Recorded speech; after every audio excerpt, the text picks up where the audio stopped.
welcome to a new episode of Baking with Caroline and her mom. I'm Caroline, that's Mom. Yep, it is. Today we're making a twist on the classic Canadian butter tart. We're making butter tart squares. Yeah, and that would be because I have no clue how to make pastry anymore, although I was good at it back in the day. Sure. Yeah. I used to be very good at making pastry. Okay, so the first thing we're going to do is prep our pan. And so I've cut out a little thing. I traced the bottom of it. What did you use? Parchment paper. Okay. And then we spray the sides. What size pan is it, Caroline? I don't know. Oh, 9-inch square. You gave it to me. Yeah. So we spray it to make sure that our parchment paper sticks and that our stuff doesn't stick to the sides. Excellent. Okay. And then oven. Oven. Oh. What temperature? Why is the recipe closed? I don't know. Oh, here we go. It's 350. So this is one of those to bake. Right, we're going to blind bake the bottom. Well, it's not, yeah. I've been watching a lot of the Great Canadian Baking Show. Whoa. So I know my terms now. All right. So the first thing to do is to make the crust, and we're going to use the food processor for that because I was feeling that Caroline could use a little break. I mean, you can use the pastry blender, you know, but let's just do this in the food processor. So 1 1/3 cups all-purpose flour. What? Uh-oh. Someone left a little surprise in the flour. Whoops. That must be from last week when we were baking that bread. Yeah. Are you suggesting it was me? No, it was definitely me. Okay. Okay, and half a cup of cold butter. Ooh, 4 on the nose. All right, that's so unusual because the scale is so precise, right? Okay, cut it in chunks, yeah, as you put it in. Okay, so two tablespoons of sugar. Okay. Just using our regular white sugar? Yes.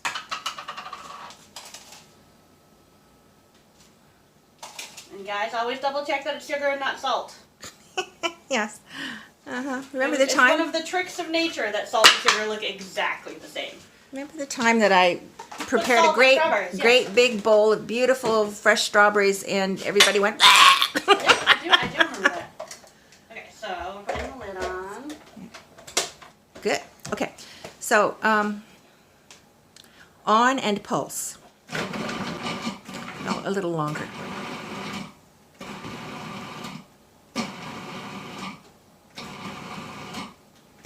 Okay. We got any big lumps anymore? Nope. Okay. One of the recipes I read suggested adding a teaspoon of water to it so that it clings together a bit as you pat it into the... Oh, like that's it? That's the crust, but it needs a... You want to hold it, I want to hold the shape. Yeah. A teaspoon of water? Yeah, just, yeah. And then pulse it again? Yeah. Okay. I mean, the butter's going to melt, and that's what's going to hold it together, right? And then I just dump it in? Dump it in and press it down.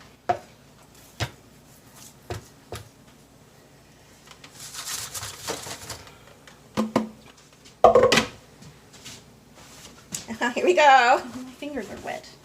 Okay. The thing about this stage is it's there's a fine line between patting it down so hard that it turns into like cardboard or something, and leaving it so loose that it doesn't actually set. So, and it's a crapshoot, really. Excuse my language. Especially important at the very edges. You might want to take your fingertips. Yeah, I'm just trying to get it. Yeah. And the pushing it down is what forms a crust. Pushing it down and then cooking it. Yeah.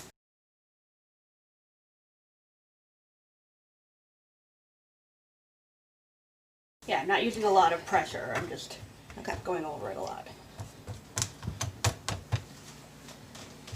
That's good. Yeah, solid. Okay, so the oven's ready. How long do I put it in for?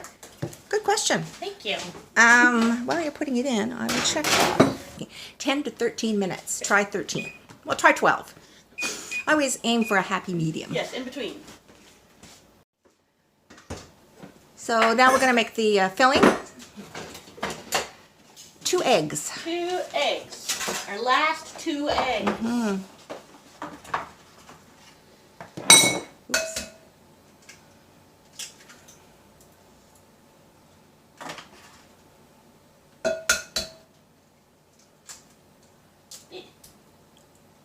And 1 1/4 cups of packed brown sugar.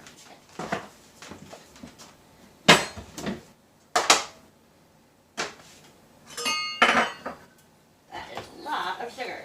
Well, butter tarts are basically, you know, tarte au sucre, sugar pie. Yeah. So sugar is the primary ingredient. 1 1/4. Yes.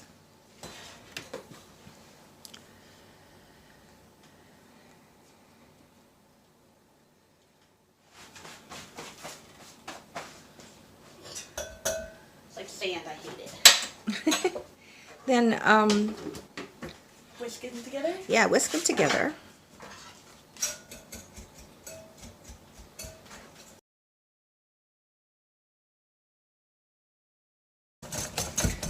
Yeah, just try to make sure that there are no lumps of sugar. Yeah, that's the stabbing. Yeah.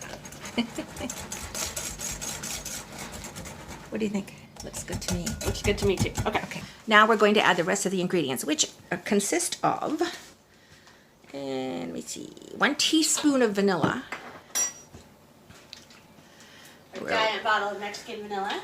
Thank you, Aunt Henny. Thank you, Aunt Henny. Okay.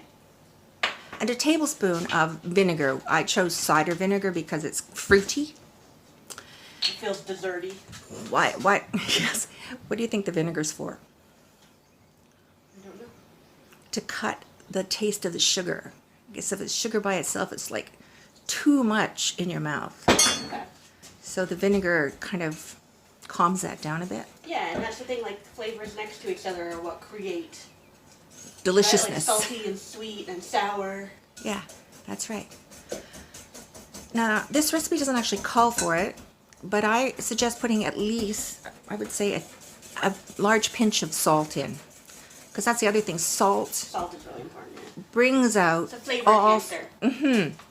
So a pinch. A generous pinch. Yeah, like that. Okay. We need a teaspoon of all-purpose flour to help it set. Okay. And then the raisins. Okay. Mix that in, make sure that it doesn't, you know, leave lumps. Yeah. Yeah.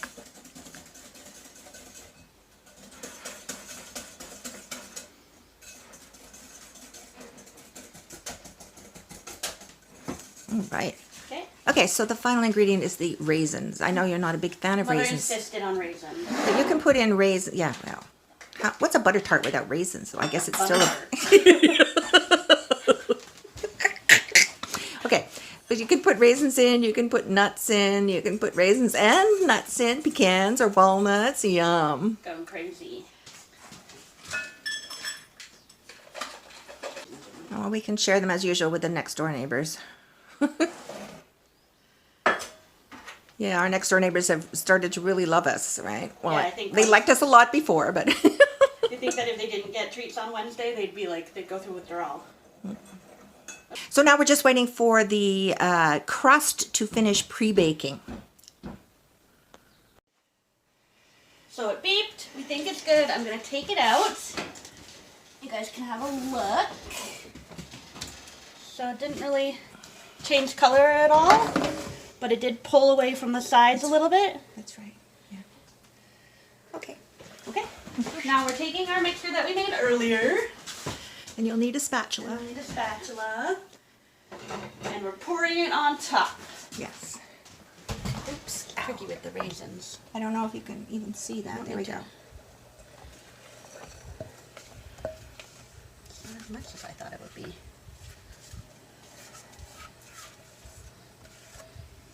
Spread the raisins around it, because that's insane. That's an insane amount of raisins.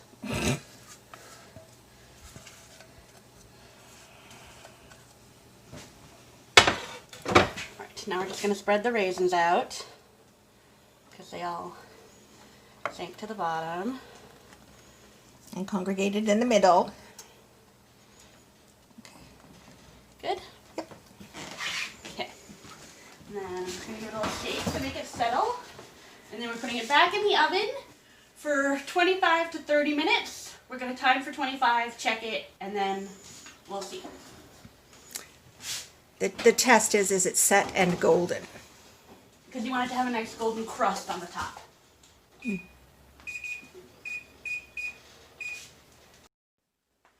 We're back. It beeped. It's been 25 minutes, and we looked, and it looks perfect. So we're going to take it out. Oh, guys, it smells so good. Doesn't it smell like amazing? Oops, I stabbed it. That was hot. Whoops. So we're just going to put it on the cooling rack to cool, and then do we cut it out of the pan later? Yeah, we'll have a taste, yeah? And then we'll have a taste, but it'll be a while before we can film that. Well, but you'll see it right now. okay. All right, butter tarts. I'm not really a fan of butter tarts. You can do this. It's part of changing and growing, right? Forcing yourself to eat something. Okay. So Show them what it looks like. Got a crispy top and like a little thin layer of butter tartiness. So let's try this. I'm gonna pick off a raisin though.